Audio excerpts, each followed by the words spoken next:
Assalamualaikum warahmatullahi wabarakatuh. Edisi di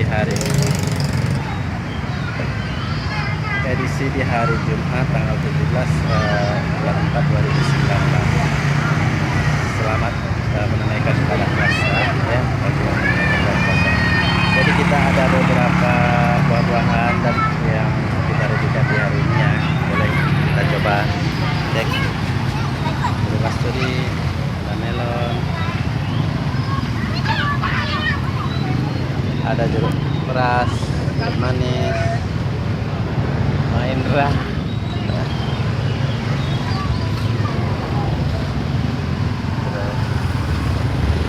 jeruk manis Bengkulu.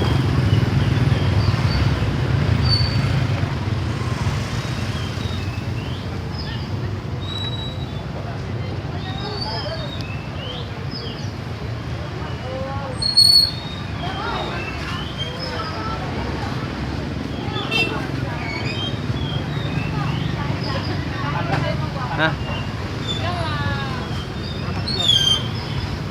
mana? Yang 1 bulan ini masak nih. masak.